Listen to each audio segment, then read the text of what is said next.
Fine লাম তাকুন তারাহু ফাইন্নাহু ইয়ারাকা। এমনভাবে আল্লাহর ইবাদত করবে, এমনভাবে তুমি তোমার জীবন পরিচালনা করবে যেন প্রতিটা মুহূর্তে আল্লাহ রাব্বুল আলামিন তোমাকেই দেখছেন। হালাল ইনকাম করা, হালাল ব্যবসা করা যদিও হারামের তুলনায় হালালের মধ্যে কম দেখা যায়, কিন্তু আল্লাহ রাব্বুল আলামিন এই হালালের মধ্যে বরকত দিয়েছেন। রাসূল সাল্লাল্লাহু আলাইহি ওয়াসাল্লাম সহিহ বুখারী ৭১৩৮ নম্বর হাদিসের মধ্যে বর্ণনা করেন, ক্বালা রাসূলুল্লাহ সাল্লাল্লাহু আলাইহি ওয়াসাল্লাম ফাল ইমামুল্লাযী আলান নাসি রাঈন ওয়া হুয়া মাসউলুন আন রাইয়াতিহি।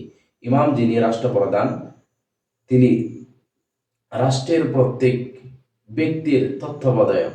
কিয়ামতের ময়দানে জনগণ সম্পর্কে তাকে জিজ্ঞেস করা হবে। অতএব উক্ত হাদিস থেকে আমরা বুঝতে পারি আমাদের অধীনস্থ যারা আছে তাদের সম্পর্কে কিয়ামতের ময়দানে আল্লাহ রাব্বুল আলামিনকে জবাবদিহি করতে হবে। আসসালামু আলাইকুম ওয়া রাহমাতুল্লাহি ওয়া বারাকাতুহু। আলহামদুলিল্লাহি ওয়া কাফা ওয়া সালামুন আলা ইবাদিহিল্লাযীনা ইসতাফা, আম্মা বা'দ। আউযু বিল্লাহি মিনাশ শাইতানির রাজীম। বিসমিল্লাহির রাহমানির রহিম। ইয়া আইয়ুহাল্লাযীনা আমানু উদখুলু ফিস-সিলমি কাফা ওয়া লা তাত্তাবি'উ খুতুওয়াতিশ শাইতান ইন্নাহু লাকুম আদুউম মুবিন। সম্মানিত শ্রোতাবৃন্দ, আল্লাহ রাব্বুল আলামিনের দরবারে লাখো কোটি গুণ শুকরিয়া জ্ঞাপন করছি, যিনি আমাদেরকে সুন্দর জীবন দান করেছেন। আমি কোরআনুল কারীমের একটি আয়াতে কারিমা আপনাদের সামনে তিলাওয়াত করেছি। এটা হলো সূরাতুল বাকারার ২০৮ নম্বর আয়াত। আল্লাহ যদি তৌফিক দান করেন এই আয়াতের ব্যাখ্যা করব। এই আয়াতের ব্যাখ্যা বিশ্লেষণ অনেক লম্বা, তাই আমরা সর্বপ্রথম আয়াতে কারিমার অনুবাদ করছি। আল্লাহ রাব্বুল আলামিন উক্ত আয়াতের মধ্যে বলছেন, ইয়া আইয়ুহাল্লাযীনা আমানু, হে ঈমানদারগণ, উদখুলু ফিস-সিলমি কাফা, তোমরা পরিপূর্ণভাবে ইসলামের মধ্যে প্রবেশ করো। কেননা আল ইসলামু দীনুন কামিলুন, Islam is the complete code of life. ইসলাম একটি পূর্ণাঙ্গ জীবন ব্যবস্থা। ইসলামের প্রত্যেকটা বিধিবিধান মানা আমাদের জন্য অপরিহার্য। আল্লাহ রাব্বুল আলামিন সূরাতুল বাকারার ৮৫ নম্বর আয়াতের মধ্যে বলেন, আফাতুমিনুনা বিবা'দিল কিতাবি ওয়া তাকফুরুনা বিবা'দ, তোমরা কি কোরআনের কিছু বিধিবিধান মানবে আর কিছু বিধিবিধান অস্বীকার করো? ফামা জাযাউ মান ইয়াফআলু যালিকা মিনকুম ইল্লা খিজিয়ুন ফিল হায়াতিদ দুনিয়া, তোমাদের মধ্যে এমনটা যারা করে তারা দুনিয়ার জীবনে তাদের জন্য লাঞ্ছনা ছাড়া আর কি শাস্তি হতে পারে? ওয়াউমাল কিয়ামাতি ইউরাদ্দুনা ইলা আশাদ্দিল আযাব, পরকালে তাদেরকে কঠিন আযাবে নিক্ষেপ করা হবে। ওয়ামাল্লাহু বিগাফিলিন আম্মা তা'মালুন, তোমরা যা কিছুই ভাবছ না কেন, তোমরা যা কিছুই করো না কেন, আল্লাহ রাব্বুল আলামিন সে বিষয়ে অবগত আছেন। তো আমাদের যে আলোচ্য আয়াত সূরাতুল বাকারার ২০৮ নম্বর আয়াত, এই আয়াতের ব্যাখ্যায় মুফাসসিরগণ ব্যাখ্যা করেছেন মূলত ৫টা জিনিসের নাম হলো ইসলাম: ইমানিয়াত, ইবাদাত, মুআমালাত, মুআশারাত, আখলাকিয়াত। এই ৫টা জিনিসের নাম হলো ইসলাম।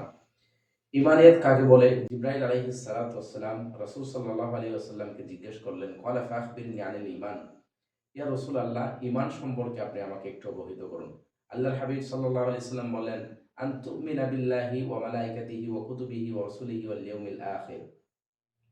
ঈমান হলো তুমি আল্লাহর প্রতি, তার ফেরেশতাগণ, তার রাসূলগণ, তার কিতাবসমূহ এবং পরকালের প্রতি বিশ্বাস রাখবে।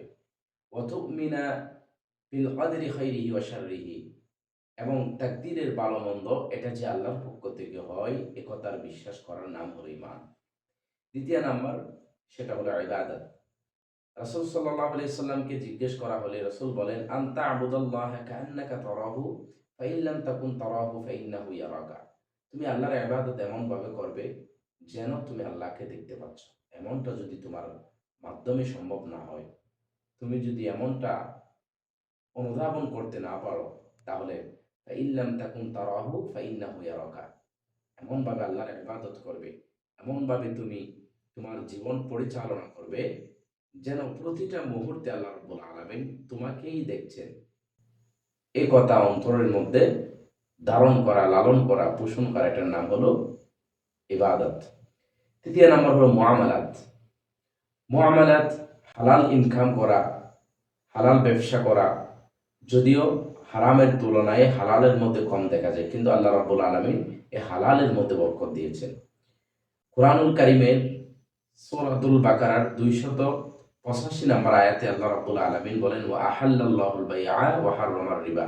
আল্লাহ ব্যবসাকে করেছেন হালাল আর সুদকে করেছেন হারাম। সেজন্য আল্লাহ রাব্বুল আলামিন যেটা হারাম সেটার মধ্যে আমাদের জন্য অকল্যাণ রেখেছেন, আর যেটা হালাল সেটার মধ্যে আল্লাহ রাব্বুল আলামিন কল্যাণ রেখেছেন, বরকত দিয়েছেন। চতুর্থ নম্বর হলো মুআশারাত। মুআশারাত আমাদের জীবনের একটা গুরুত্বপূর্ণ দিক। মুআশারাত হচ্ছে মানুষের হক, মানুষের অধিকার, জনগণের অধিকার, আত্মীয় স্বজনের অধিকার, এতিম মিসকিনের অধিকার, পিতামাতার হক এবং সন্তানের অধিকার, জনগণের অধিকার, এটার নাম হলো মুআশারাত। এমনকি পশু পাখির অধিকার, এটাও মুআশারাতের মধ্যে অন্তর্ভুক্ত। রাসূল সাল্লাল্লাহু আলাইহি ওয়াসাল্লাম সহিহ বুখারীর 7138 নম্বর হাদিসের মধ্যে বর্ণনা করেন, ক্বালা রাসূলুল্লাহ সাল্লাল্লাহু আলাইহি ওয়াসাল্লাম, ফাল ইমামুল্লাযী আলান নাসি রাঈন ওয়া হুয়া মাসউলুন আন রাইয়াতিহি।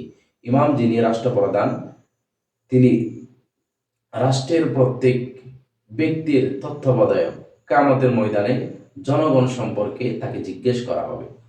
অতএব উক্ত হাদিস থেকে আমরা বুঝতে পারি আমাদের অধীনস্থ যারা আছে তাদের সম্পর্কে কিয়ামতের ময়দানে আল্লাহ রাব্বুল আলামিনকে জবাবদিহি করতে হবে। পঞ্চম নাম্বার, সেটা হলো আখলাকিয়াত, চরিত্র। ক্বালা রাসূলুল্লাহ সাল্লাল্লাহু আলাইহি ওয়াসাল্লাম, ইন্না মিন খিয়ারিকুম আহসানুকুম খুলুকান। তোমাদের মধ্যে সর্বোত্তম হলো ওই ব্যক্তি যার চরিত্র সর্বোত্তম চরিত্র। তো আমরা আজকে জানলাম মূলত 5টা জিনিসের নাম হলো ইসলাম। আল্লাহ রাব্বুল আলামিন কোরআনুল কারীমের সূরাতুল বাকারার মধ্যে বলেন 208 নম্বর আয়াত, তোমরা পরিপূর্ণভাবে ইসলামের মধ্যে প্রবেশ করো। আর জানলাম আমরা মূলত 5টা জিনিসের নাম ইসলাম: ইমানিয়াত, ইবাদত, মুআমালাত, মুআশারাত, আখলাকিয়াত।